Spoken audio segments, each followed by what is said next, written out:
بسم اللہ الرحمن الرحیم سورۃ النور مدنیہ وہی 64 آیۃ و 9 رکوعات۔ بسم اللہ، اللہ کے نام سے شروع، الرحمن جو بہت مہربان، الرحیم رحم فرمانے والا۔ سورۃ یہ ایک عظیم الشان سورت ہے، انزلناہا جو ہم نے نازل فرمائی ہے، وفرضناہا اور ہم نے فرض کیے ہیں اس کے احکام، وانزلنا فیہا اور ہم نے اس میں اتاری ہیں آیات بینات روشن آیتیں، لعلکم تذکرون تاکہ تم نصیحت قبول کرو۔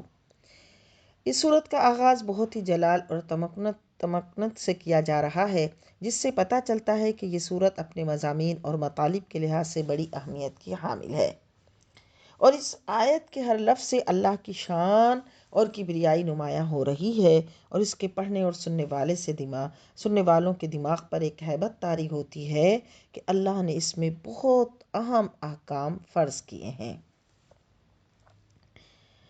اور پھر اس کی حکمت بیان کر دی کہ اس میں تمہارا بھلا ہے کہ تم تاکہ لعلکم تذکرون اس سے نصیحت قبول کرو، اور اگر نصیحت قبول کرو گے تو اس میں تمہارا بھلا ہے۔ الزانیات والزانی جو عورت بدکار ہو اور جو مرد بدکار ہو، فجلدوا کوڑے لگاؤ، کل واحد منہما ان میں سے ہر ایک کو، مئاتا جلدتن 100 کوڑے۔ یہاں سے اسلام نے ان لوگوں کی سزا کا ذکر کیا کہ جن سے معاشرے میں یہ برائی ہوئی کہ وہ نکاح سے ہٹ کر انہوں نے یہ کام کیا، تو قرآن نے بیان کیا کہ ان کو کوڑے لگا کر سزا دی جائے اگر وہ شادی شدہ نہ تھے۔ کیوں؟ تاکہ معاشرے میں برائی نہ پھیلے، اور اسلام چونکہ اپنے نسب کی بہت حفاظت کرتا ہے، نسب کی حفاظت پر بہت زور دیتا ہے، اس لیے بتایا گیا کہ اپنے نسب کی حفاظت کرو، اپنے نسب کو خراب مت کرو، ورنہ معاشرے میں بے حیائی پھیلے گی، پتہ نہیں چلے گا کہ کس کا باپ کون ہے، جیسا کہ آج کل یورپ کے معاشرے میں ہوتا ہے۔ وَلَا تَأْخُذْكُمْ بِهِمَا رَأْفَةٌ فِي دِينِ اللَّهِ اور نہ آئے تمہیں ترس ان دونوں پر اللہ کے دین کے معاملے میں، یعنی جب تم ان کو کوڑا لگاؤ تو اب تمہیں ان پر ترس نہیں آنا چاہیے۔ کیوں؟ اس لیے کہ اللہ تعالیٰ اپنے بندوں پر سب سے زیادہ مہربان ہے۔ یہ جو سزا رکھی گئی ہے یہ ان کی بہتری اور بھلائی کے لیے رکھی گئی ہے، اور معاشرے کو سنوارنے کے لیے رکھی گئی ہے۔ ان کنتم تؤمنون باللہ والیوم الآخر اگر تم ایمان رکھتے ہو اللہ پر اور روز آخرت پر، تو تمہیں اللہ کی ان حدوں پر کسی کو سزا دینے میں ترس نہیں آنا چاہیے۔ وَلْيَشْهَدْ عَذَابَهُمَا طَائِفَةٌ مِّنَ الْمُؤْمِنِينَ اور چاہیے کہ اس وقت مشاہدہ کریں، دیکھیں دونوں کی سزا کو اہل ایمان کا ایک گروہ، تو جب وہ دیکھیں گے تو پھر عبرت ہوگی، اس لیے سزا یہ حد جو ہے مجمع عام میں دی جائے گی تاکہ سب لوگ اس کو دیکھیں اور ایسے عمل سے بچتے رہیں۔ الزانی لا ينکح الا زانیۃ او مشرکۃ زانی شادی نہیں کرتا مگر زانیہ کے ساتھ یا مشرکہ کے ساتھ، والزانیۃ لا ينکحوها الا زان او مشرک اور زانیہ نکاح نہیں کرتا اس کے ساتھ مگر زانی، اور زانیہ نکاح نہیں کرتی مگر اس کے ساتھ جو زانی ہو یا مشرک۔ وحرم ذلک علی المؤمنین اور حرام کر دیا گیا ہے یہ اہل ایمان پر۔ اصل میں پہلے یہ تھا کہ جس نے زنا کیا تھا تو اس کے لیے یہ حکم تھا کہ پھر وہ ایسی ہی کسی عورت سے نکاح کرے گا، اور اگر جو مرد ایسا ہو تو تب بھی، لیکن پھر بعد میں اس کے احکام بدل گئے تھے، اور اگر پیشہ ور عورت ہے تو پھر چاہیے کہ ایسے فعل سے یعنی اس سے پھر نکاح کرنے سے اجتناب کرے۔ والذین یرمون المحصنات اور وہ لوگ جو تہمت لگاتے ہیں پاک دامن عورتوں پر، ثم لم یأتوا بأربعۃ شہداء پھر وہ نہیں پیش کر سکتے اس پر 4 گواہ، فجلدوہم تو انہیں کوڑے لگاؤ، 80 جلدتاً 80 درے، ولا تقبلوا لهم شہادۃ ابدا اور نہ قبول کرنا ان کی کوئی گواہی ہمیشہ کے لیے۔ مطلب یہ کہ اب اگر ایک طرف بدکاری کرنے والے مرد اور عورت کے لیے سزا ہے، تو دوسری طرف اب معاشرے میں یہ بھی پھر کسی کو حق نہیں پہنچتا کہ ان پر اٹھ کر جیسے مرضی چاہے کوئی کلام کر لے یا کسی پر کوئی اس طرح کا بہتان لگا دے۔ اگر کسی نے پاک دامن مرد یا عورت پر ایسا کوئی بہتان لگایا اور اس پر وہ 4 گواہ نہیں لایا تو اس کو 80 کوڑے لگائے جائیں گے، اس کی گواہی کبھی قابل قبول نہیں ہوگی۔ اور قرآن نے اسے فاسق قرار دیا۔ کیا کہتا ہے قرآن؟ وَأُولَٰئِكَ هُمُ الْفَاسِقُونَ، اور وہی لوگ فاسق ہیں۔ إِلَّا الَّذِينَ تَابُوا مِن بَعْدِ ذَلِكَ، مگر وہ جو توبہ کریں ایسا بہتان لگانے کے بعد، وَأَصْلَحُوا، اور خود کو سنوار لیں، یعنی آئندہ کے لیے ایسا عمل نہ کریں، فَإِنَّ اللَّهَ غَفُورٌ رَحِيمٌ، تو بے شک اللہ غفور الرحیم ہے، بخشنے والا مہربان ہے۔ والذین یرمون ازواجہم، اور وہ شوہر جو تہمت لگاتے ہیں اپنی بیویوں پر، ولم یکن لہم شہداء الا انفسہم، اور نہیں ہے ان کے پاس کوئی گواہ سوائے ان کی اپنی جانوں کے، فشہادت احدہم اربع شہادت باللہ، تو اس کا طریقہ یہ ہے کہ شوہر 4 مرتبہ گواہی دے کہ وہ تہمت لگانے میں، انہ لمن الصادقین، اللہ کی قسم کے ساتھ گواہی دے کہ وہ تہمت لگانے میں سچا ہے۔ والخامسۃ ان لعنت اللہ علیہ، اور 5ویں بار یہ کہے کہ اس پر اللہ کی پھٹکار ہو، ان کان من الکاذبین، اگر وہ جھوٹ بولنے والوں میں سے ہے۔ یہ تھا کہ جب یہ سزا کے حکام آئے کہ کسی کو چاہیے کہ وہ کسی پر زنا کی تہمت نہ لگائے، اس کے اوپر وہ 4 گواہ لائے، اگر 4 گواہ نہیں پیش کر سکا تو اسے 80 کوڑے سزا دی جائے گی۔ تو ایک صحابی نے حضور علیہ السلام کی بارگاہ میں عرض کی کہ یا رسول اللہ، اگر کوئی شوہر اپنی بیوی کو ایسی حالت میں پائے تو وہ اس پر غیر 4 گواہ لائے، یہ تو اس کی غیرت گوارا نہیں کرے گی۔ تو پھر یہ احکام نازل ہوئے کہ شوہر اور بیوی کا معاملہ الگ ہوگا۔ اگر شوہر اپنی بیوی کی طرف کوئی ایسی بات منسوب کرے گا تو پھر اسے چاہیے کہ وہ 4 مرتبہ اللہ کی گواہی کے ساتھ قاضی کے سامنے گواہی دے گا کہ وہ سچا ہے۔ والخامسۃ ان لعنت اللہ علیہ ان کان من الکاذبین، اور 5ویں بار یہ کہے گا کہ اس پر اللہ کی پھٹکار ہو، لعنت ہو، اگر وہ جھوٹ بولنے والوں میں سے ہے۔ وَيَدْرَأُ عَنْهَا الْعَذَابَ، اور ٹل سکتی ہے اس عورت سے بھی سزا، ان تشہد 4 شہادت باللہ، کہ وہ گواہی دے 4 مرتبہ اللہ کی قسم کے ساتھ، انہ لمن الکاذبین، کہ اس کا شوہر جھوٹا ہے۔ والخامسۃ، اور 5ویں مرتبہ یہ کہے، ان غضب اللہ علیہا ان کان من الصادقین، کہ اس پر اللہ کی لعنت ہو اگر اس کا شوہر سچا ہو، یعنی اس عورت پر۔ اس طرح کر کے وہ اگر کہے گی تو پھر اس کو سزا دی جائے گی، اور اگر خاموش ہو جائے گی تو زنا کی ظاہر سزا دی جائے گی، اور اگر قسم اٹھا لے گی تو پھر زنا سے تو بچ جائے گی، لیکن اس کے شوہر اور بیوی کے درمیان جدائی کروا دی جائے گی۔ وَلَوْلَا فَضْلُ اللَّهِ عَلَيْكُمْ وَرَحْمَتُهُ، اور اگر اللہ کا فضل اور اس کی رحمت تم پر نہ ہوتی اور یہ حکام نازل نہ ہوتے تو تم بڑی الجھنوں میں پھنس جاتے۔ وَأَنَّ اللَّهَ تَوَّابٌ حَكِيمٌ، اور بے شک اللہ بہت توبہ قبول فرمانے والا، حکمت والا ہے۔ ان الذین جاؤوا بالافک عصبۃ منکم، اور بے شک وہ لوگ جنہوں نے جھوٹی تہمت لگائی تم میں سے ایک گروہ نے، لا تحسبوہ شرا لکم، تو تم اس کو اپنے لیے برا خیال نہ کرو، بل ہوا خیر لکم، بلکہ وہ اچھا ہے تمہارے لیے۔ یہاں سے اس سازش کا ذکر کیا جا رہا ہے جو دشمنان اسلام نے اسلام کی بڑھتی ہوئی طاقت اور آقا و مولا صلی اللہ علیہ وسلم کی عزت و شوکت دیکھ کر آپ علیہ الصلاۃ والسلام کی ذاتی عزت پر حملہ کرنے کی کوشش کی تھی، اور اس کا واقعہ سیدتنا عائشہ صدیقہ رضی اللہ تعالی عنہا کچھ اس طرح بیان فرماتی ہیں۔ چنانچہ حضرت عائشہ صدیقہ رضی اللہ تعالیٰ عنہ روایت کرتی ہیں کہ آپ صلی اللہ علیہ وسلم کا معمول تھا کہ جب سفر پر تشریف لے جاتے تو اپنی ازواج کے درمیان قرآن اندازی فرماتے، جس کے نام کا قرآن نکلتا اس کو اپنے ساتھ لے جاتے۔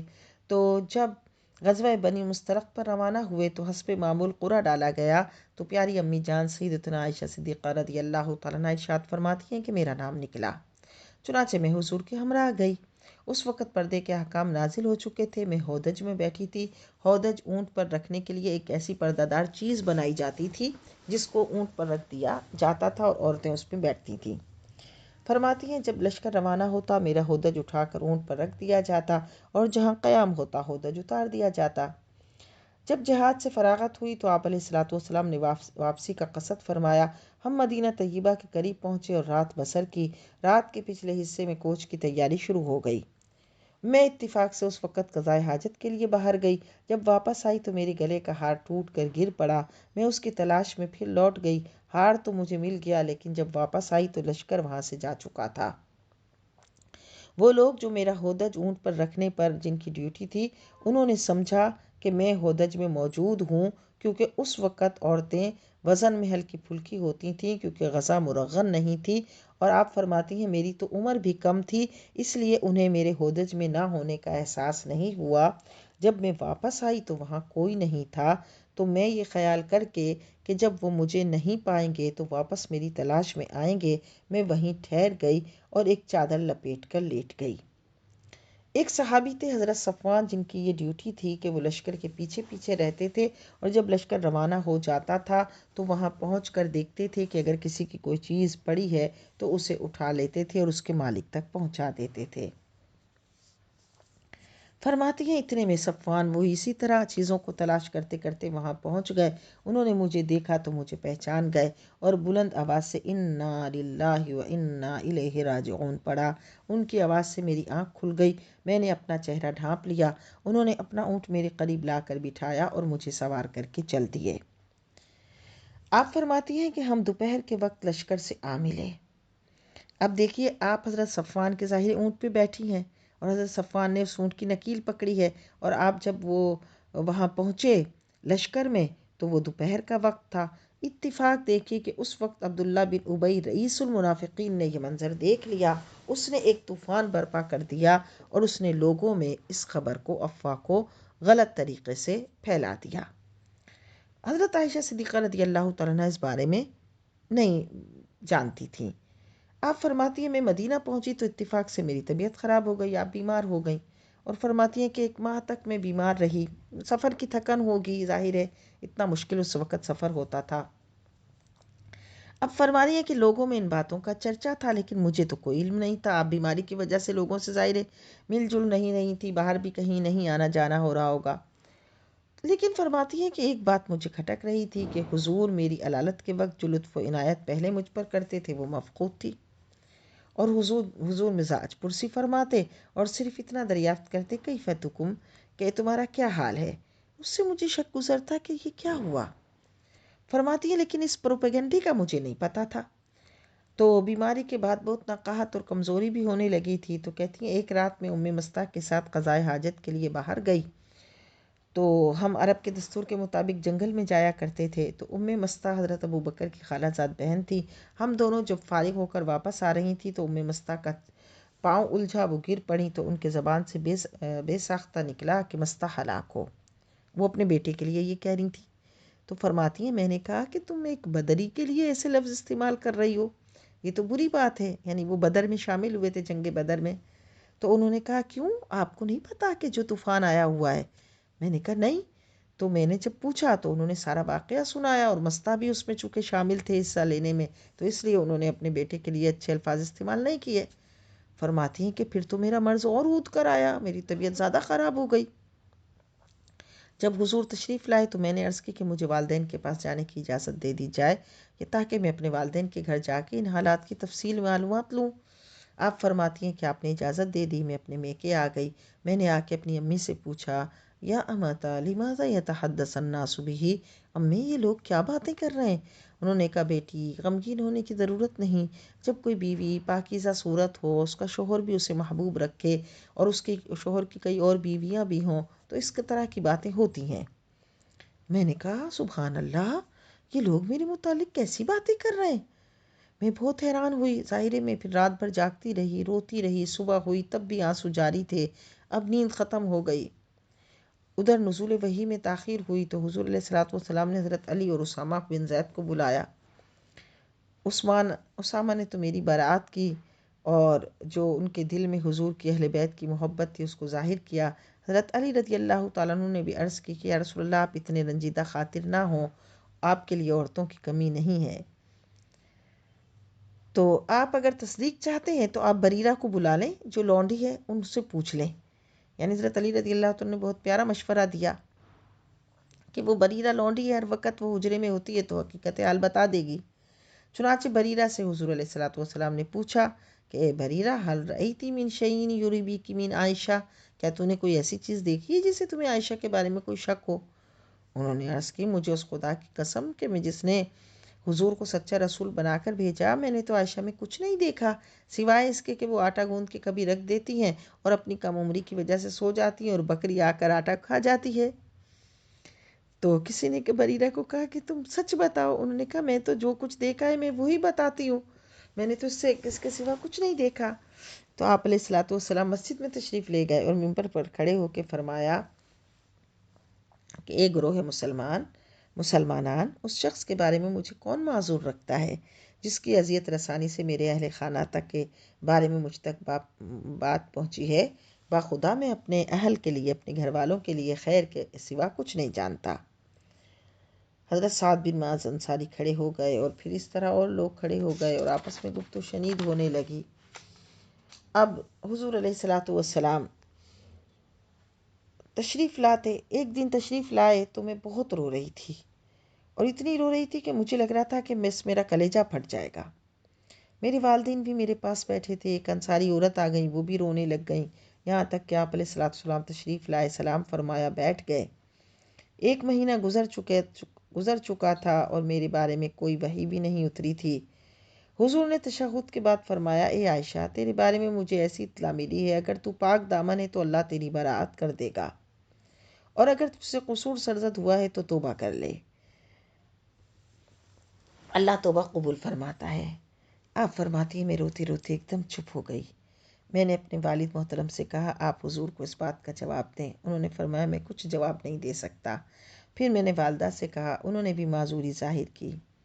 میں 9 عمر تھی، لیکن میں نے عرض کی باخدا آپ لوگوں نے ایک بات سنی اور وہ آپ سب کے دل میں جم گئی۔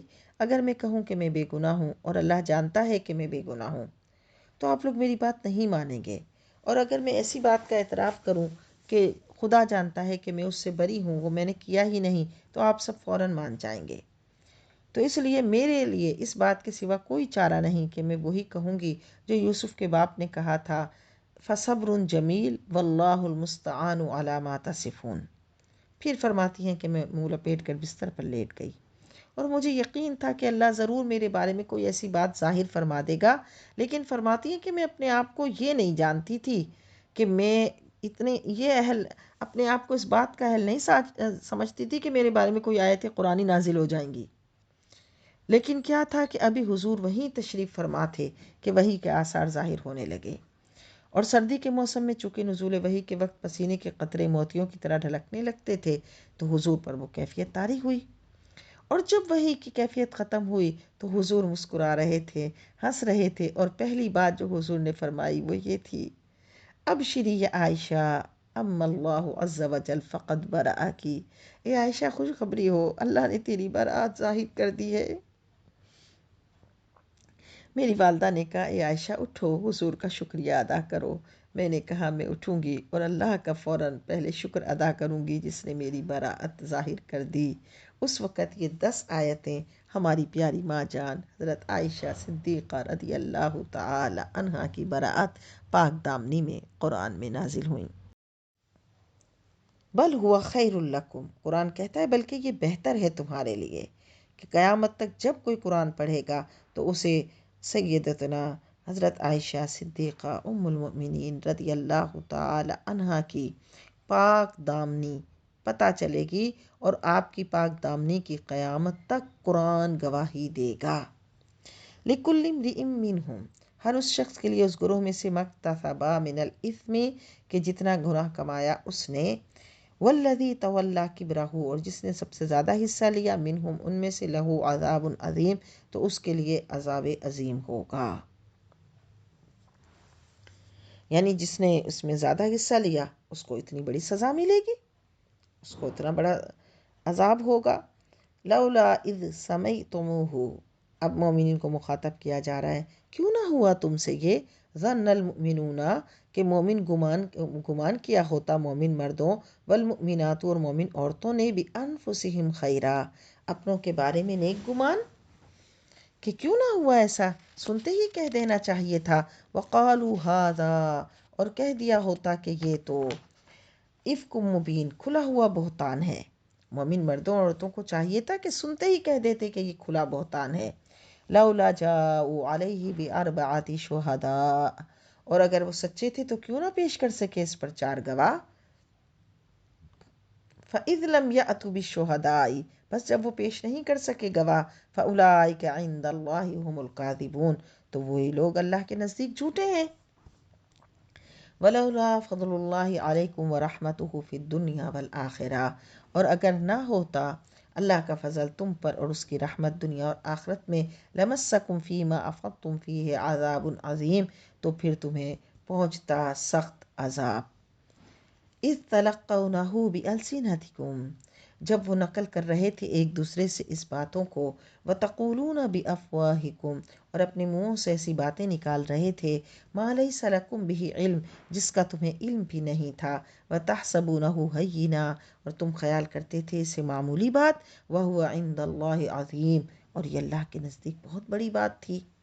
کیوں؟ اس لیے کہ اس سے اللہ کے محبوب کا دل رنجیدہ ہوا. وَلَوْلَا إِذْ سَمِعْتُمُوهُ اور ایسا کیوں نہ ہوا کہ جب تم نے یہ افواہ سنی تھی قُلْتُمْ مَا يَكُونُ لَنَا أَن نَّتَكَلَّمَ بِهَٰذَا تو تم نے کہہ دیا ہوتا کہ ہمیں حق نہیں پہنچتا کہ ہم گفتگو کریں اس کے متعلق. سُبْحَانَكَ هَٰذَا بُهْتَانٌ عَظِيمٌ اے اللہ تو پاک ہے یہ تو بہت بڑا بہتان ہے. یعظکم اللہ ان تعودوا لمثلہ ابدا اللہ تمہیں نصیحت کرتا ہے کہ اس قسم کی بات ہرگز نہ کرنا ان کنتم مؤمنین اگر تم ایمان والے ہو. وَيُبَيِّنُ اللَّهُ لَكُمُ الْآيَاتِ اور اللہ کھول کر بیان کرتا ہے تمہارے لیے اپنی آیتیں. واللہ علیم حکیم اور اللہ سب کچھ جاننے والا حکمت والا ہے. ان الذین یحبون ان تشیع الفاحشۃ بے شک وہ لوگ جو پسند کرتے ہیں کہ فحاشی بے حیائی پھیلے فی الذین آمنوا ایمان والوں میں لہم عذاب علیم تو ان کے لیے دردناک عذاب ہے فی الدنیا والآخرہ دنیا اور آخرت میں. واللہ یعلم وانتم لا تعلمون اور اللہ حقیقت کو خوب جانتا ہے اور تم نہیں جانتے. یہ بڑی آیت ہے ان لوگوں کے لیے بھی کہ جو ویلنٹائن ڈے کے ذریعے اور دیگر اس طرح کی فحاشی اور بے حیائی کے کاموں کو معاشرے میں پروموٹ کرتے ہیں کہ جس سے شہوانی جذبات میں تحریک ہو اور اس طرح کا لٹریچر لاتے ہیں اس طرح کے میڈیا شوز کرتے ہیں یا ایسی فلمز بنائی جاتی ہیں یا ایسے حیاسوز مناظر دکھائے جاتے ہیں یا ایسے اشتہارات کہ جس میں جنسی اوریانیت جاذبیت اور کشش کے ساتھ دکھائی جاتی ہے. استغفر اللہ یہ ان کے لیے بہت بڑی ان کے لیے یہ بات ہے کہ بے شک جو پسند کرتے ہیں کہ پہلے بے حیائی فی الذین آمنوا ایمان والوں میں لہم عذاب علیم تو ان کے لیے دردناک عذاب ہے فی الدنیا والآخرہ دنیا اور آخرت میں. واللہ یعلم وانتم لا تعلمون اور اللہ جانتا ہے حقیقت کو اور تم نہیں جانتے. ولولا فضل اللہ علیکم اور اگر نہ ہوتا تم پر اللہ کا فضل ورحمتہ اور اس کی رحمت وان اللہ رؤوف الرحیم اور اللہ بہت مہربان رحیم ہے. یا ایہا الذین آمنوا اے ایمان والو لا تتبعوا خطوات الشیطان شیطان کے نقش قدم پر مت چلو شیطان کے قدموں پر مت چلو. ومن یتبع خطوات الشیطان جو چلتا ہے شیطان کے قدموں پر فإنہ یأمر بالفحشاء والمنکر تو وہ تو حکم دیتا ہے فحاشی کا اور برے کام کا. تو شیطان کی پیروی مت کرو. کیوں؟ کیونکہ وہ تو برے کاموں کو ایسے حسین انداز میں پیش کرتا ہے کہ اس کے نتائج تو نگاہوں سے اوجھل ہوتے ہیں اور انسان سمجھنے لگتا ہے کہ ساری عزتیں سارا اسٹیٹس ان برے کاموں میں ہے. اور پھر شیطان کے اکسانے پر وہ کیسی حیاسوز حرکتیں کرتا ہے. ایسے فوٹو شو کیے جاتے ہیں شادی بیاہ میں کہ جس میں دلہن کے چہرے کو دلہن کے جسم کے ایک ایک اعضاء کو ایسے کیپچر کیا جاتا ہے کہ غیر مرد اس کی وہ تمام معاملات دیکھتا ہے. تو اس لیے شیطان کے کہا مت مانو اس کو عزت و اسٹیٹس مت بناؤ. ولولا فضل اللہ علیکم اگر نہ ہوتا تم پر اللہ کا فضل ورحمتہ اس کی رحمت